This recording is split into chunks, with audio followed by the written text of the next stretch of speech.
Bien, hoy vamos a responder algunas preguntas de 2 o 3 personas y también tratar de aclararle a los cristianos que quieren ser mesiánicos el riesgo que esto comporta, el dejar el cristianismo, que es una apostasía grave, como vamos a demostrar aquí, para adquirir la supuesta doctrina falsa de los mesiánicos, y vamos a verlo ya de inmediato. Al mismo tiempo vamos a estar viendo lo que está pasando, ¿no? Y el porqué de lo que está pasando, es decir, muchos creyentes que habían puesto sus ilusiones y esperanzas en algunos líderes masivos de los medios de comunicación, los más media, redes sociales, al verse defraudados se han visto defraudados porque el Señor, el Mesías Jesús, no vino en las variadas fechas que le habían dicho, que les habían anunciado incluso desde la década del 90. También en el 2000, 2004, 2005, 2008, 2009, 2012, el 14, el 15, el 16 y estamos en el 2018 y el Señor no ha venido. Como ya habíamos dicho y anticipado en otros vídeos, a pesar de que algunas personas pues no quisieron creernos. Eso está dicho ya desde hace 5 o 6 años, de que no sería así. Bien, y se han ido al mundo, y otros se han ido a sus casas, porque se sienten defraudados. Esto les pasa por seguir y por alimentar a aquellos que no tienen que escuchar.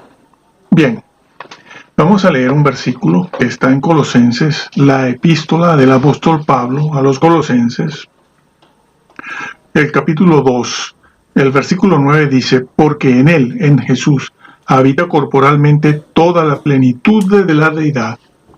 Toda la plenitud de la deidad habita en Jesús, dice este versículo.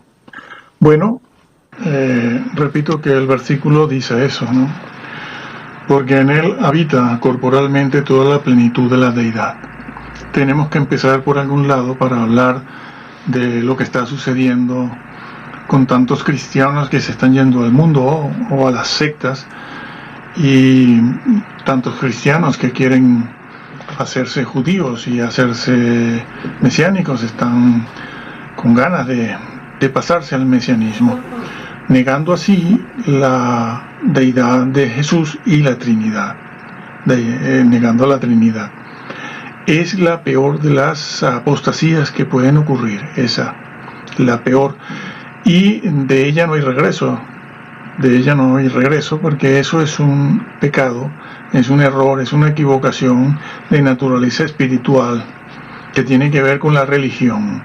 No está en el área de la carne, utilizando el vocabulario del apóstol Pablo, no está en el área de la carne, sino en el área de la mente. Es la misma clase de pecado que cometió Adán en el Edén, que fue una decisión, lo que él tomó. No fue un error, no fue una equivocación, no fue falta de experiencia, como quien dice: caramba, me equivoqué, no sabía lo que hacía, no sabía que esto era así. No, Adán sabía y tomó la decisión a sabiendas, con los ojos abiertos.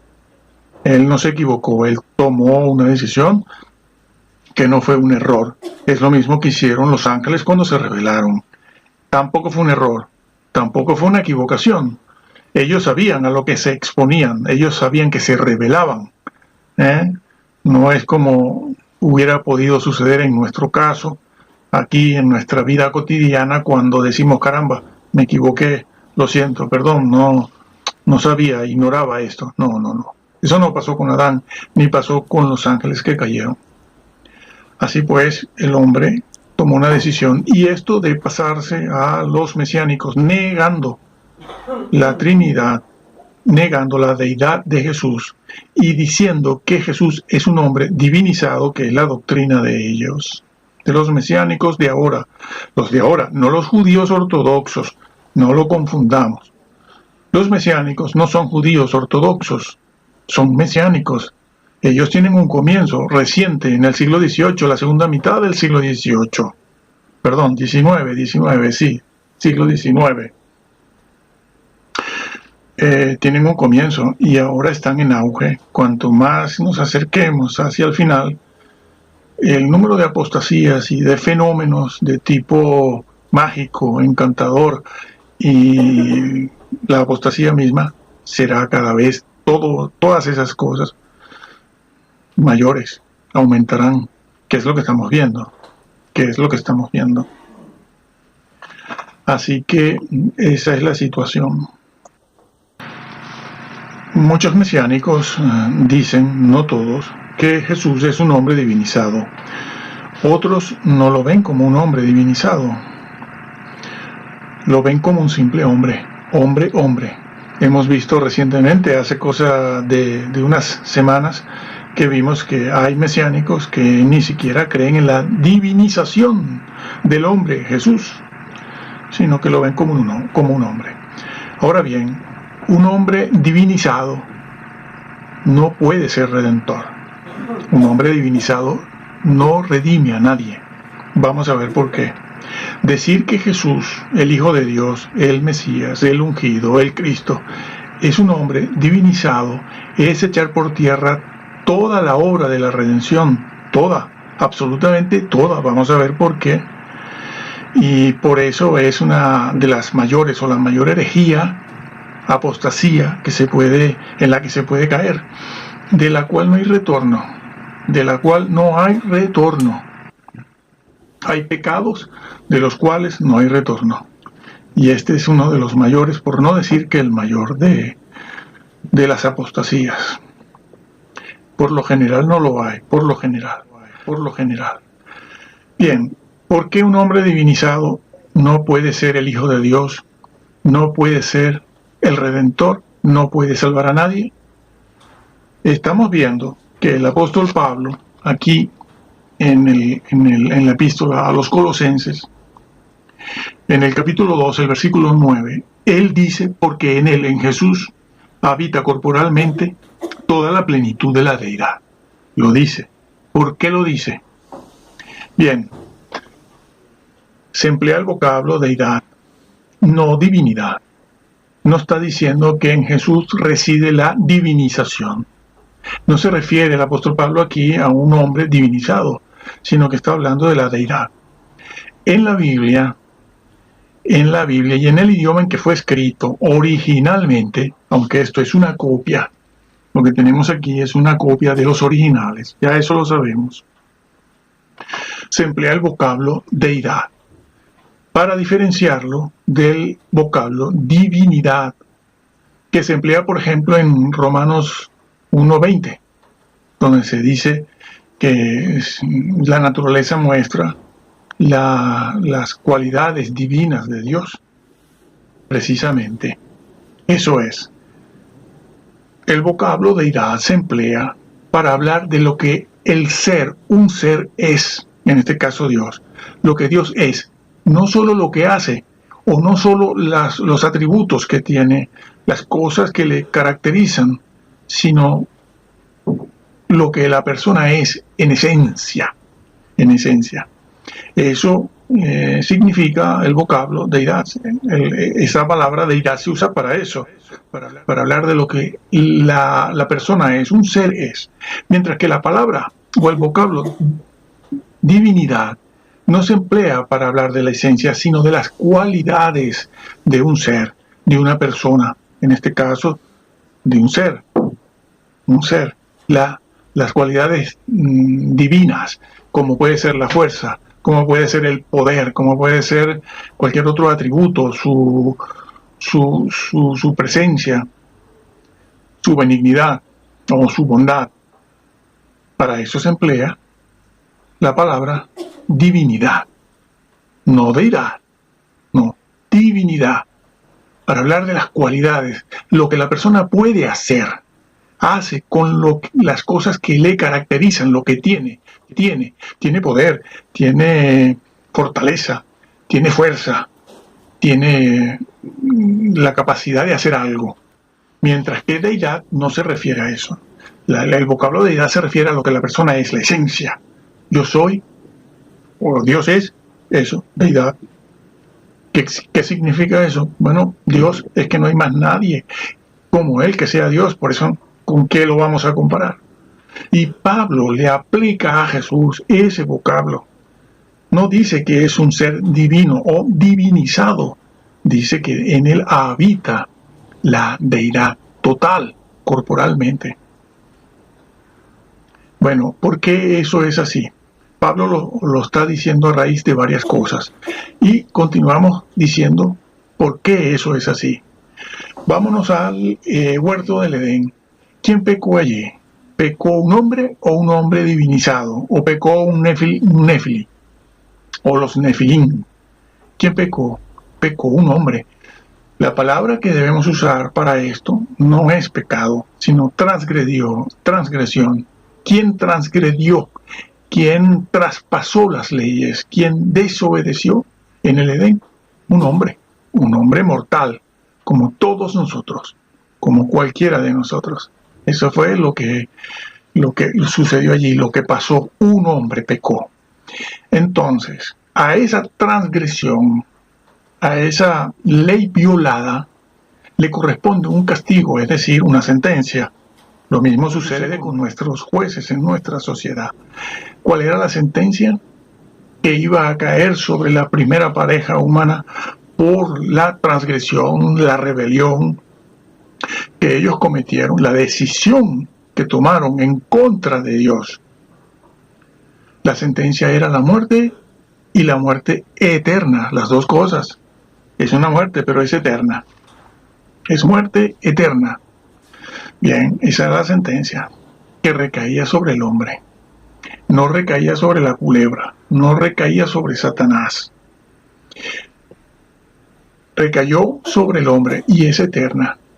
La sentencia era eso, muerte eterna. Y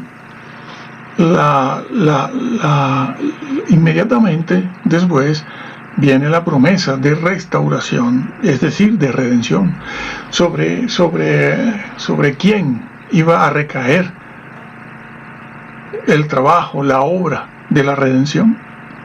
¿Qué promesa le hizo Dios a Eva? No a Adán, se la hizo a Eva.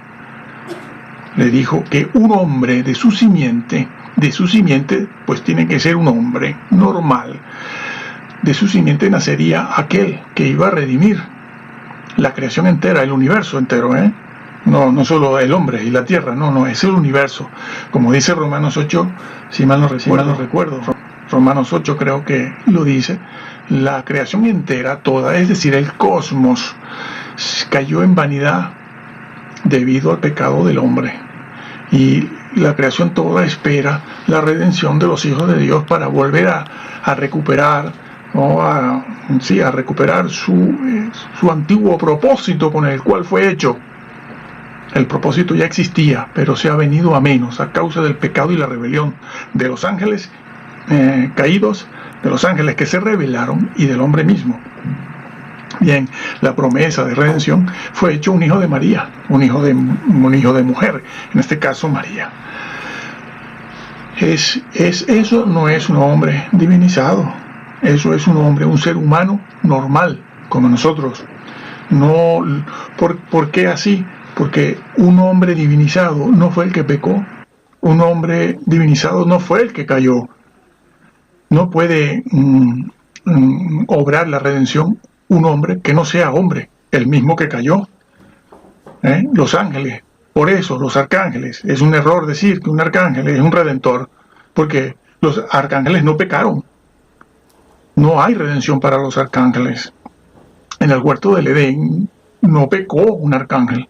Entonces la sentencia no va a caer sobre ese arcángel, porque en el huerto del Edén no pecó un arcángel, no pecó un hombre divinizado. Y lo que tiene que redimirse es un hombre, 100% puro hombre. La sentencia no puede recaer, no recayó, no recae sobre un hombre divinizado, porque en el Edén no cayó, no se reveló, no transgredió un hombre divinizado. Eso es sencillo de entender. Entonces la sentencia recae sobre un hombre, una sentencia que además es eterna, completamente eterna. El Redentor tiene que ser una persona, un hombre que pueda cargar, por lo tanto, con esa sentencia eterna.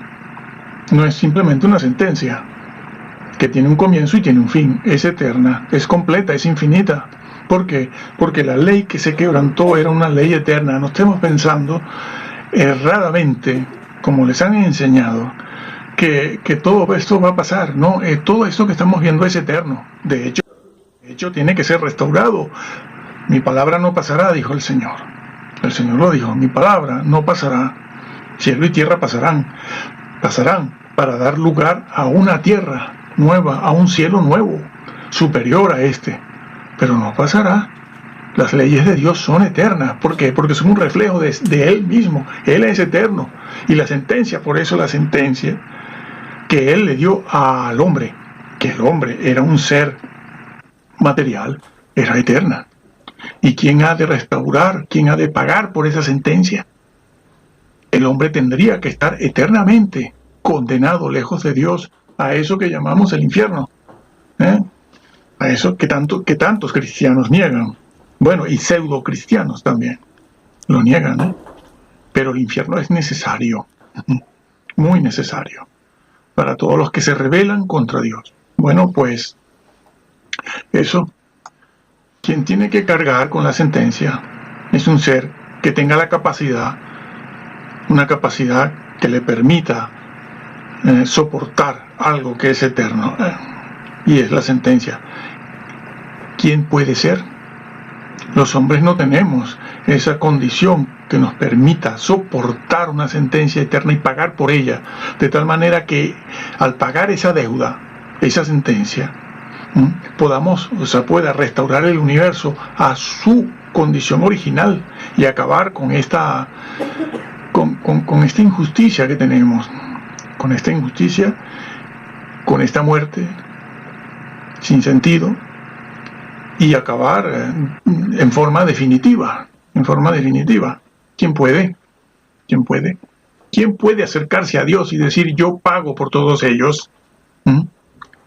¿Qué hombre mortal, un hombre mortal puede pagar una sentencia eterna delante de Dios? Pero si los hombres somos lo que somos, ya sabemos, no hace falta hablar mucho para saber que no tenemos las condiciones necesarias, como vamos a ir viendo aquí, que las vamos a explicar. No es para mañana, ni es para después, ni para otro vídeo. Aquí lo vamos a ver ahora.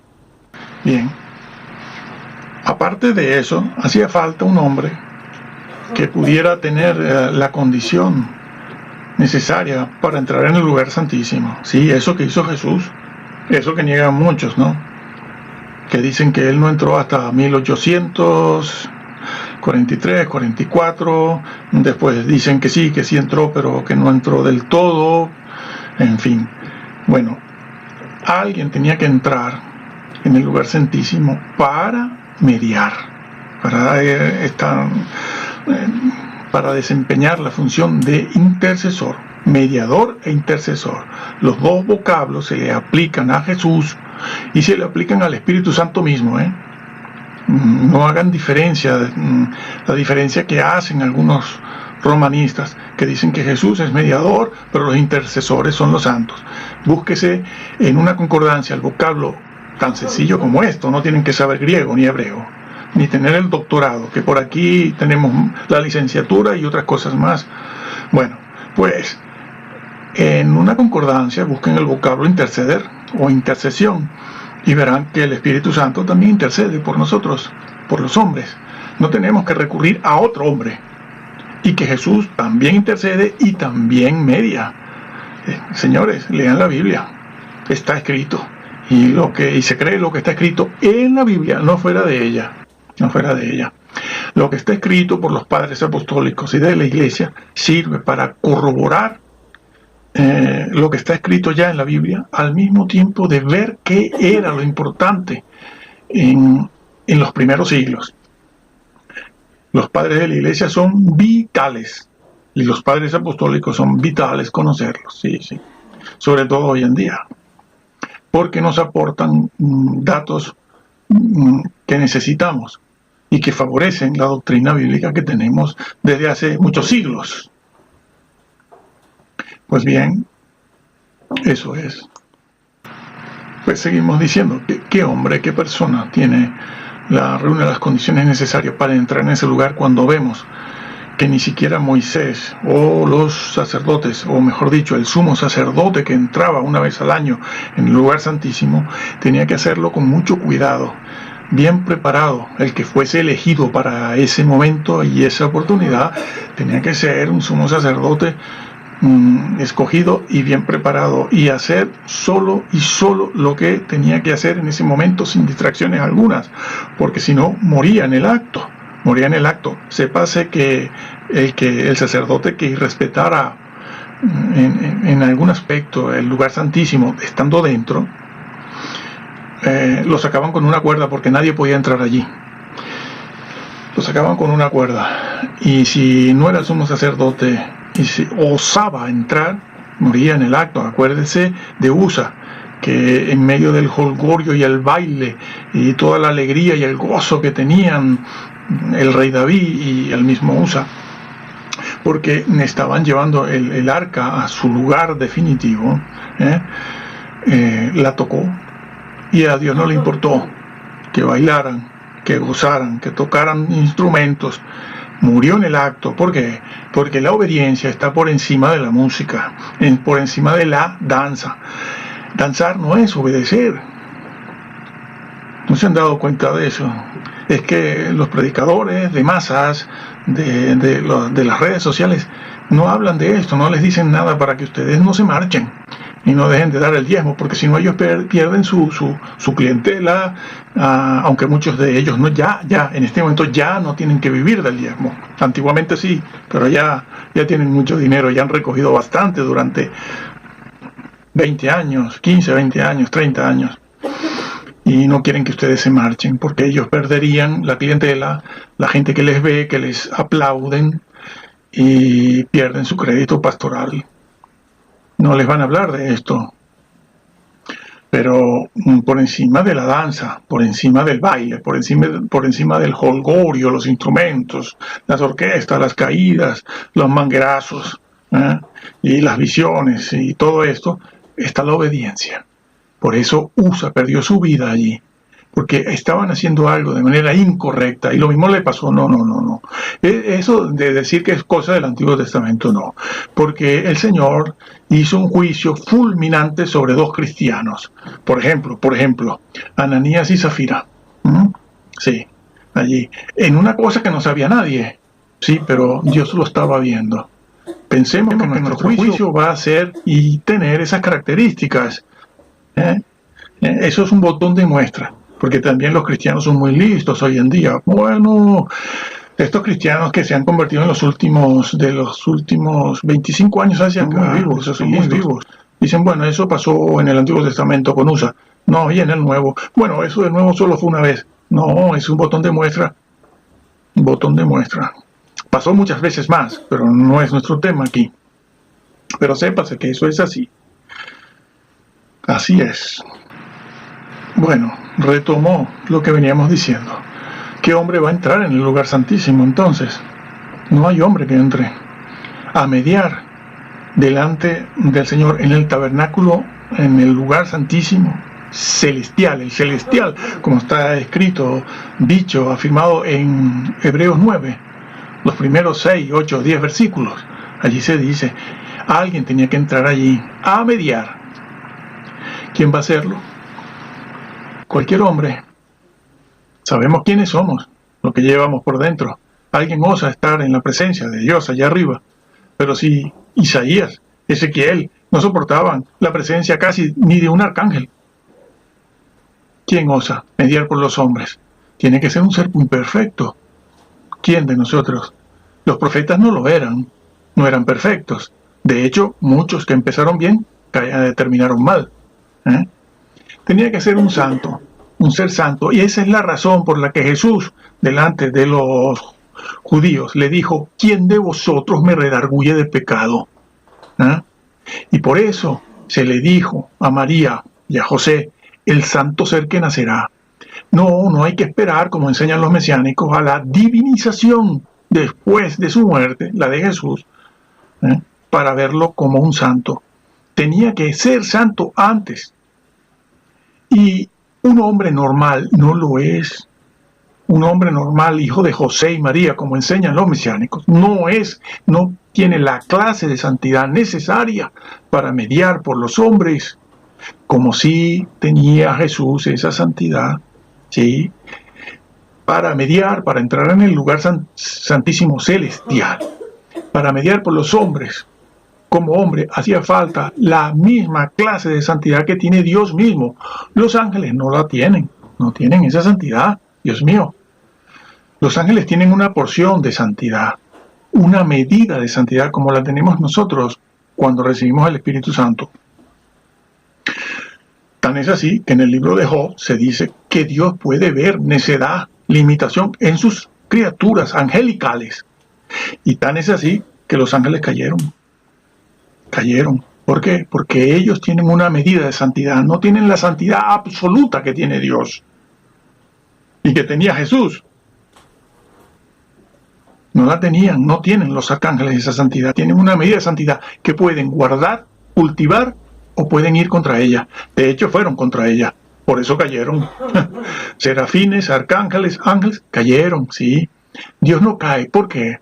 Porque la santidad de Él es absoluta y es inmutable.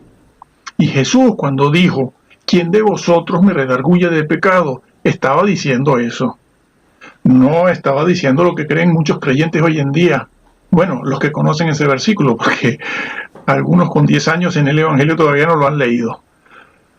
Jesús no estaba diciendo allí: bueno, de momento no he pecado, por ahora nadie me puede decir que me ha pillado en algo, porque yo no caigo, porque todavía no peco, todavía no he pecado. No, Él no estaba diciendo eso. Él estaba diciendo: yo soy absolutamente santo, soy la santidad. No es que tenga santidad, sino que soy la santidad. ¿Por qué? Porque yo fui engendrado en el seno del Padre. Juan 1:18. En el seno del Padre. El Salmo también lo dice, ¿no? Este es mi Hijo amado. Hebreos también, 1. Yo te he engendrado hoy. No dice te he creado. Distingan esto bien, ¿eh? Dice: yo te he engendrado, es otra cosa. Y engendrar en el seno del Padre es una actividad, una acción eterna. Porque en el Padre todo es eterno e infinito.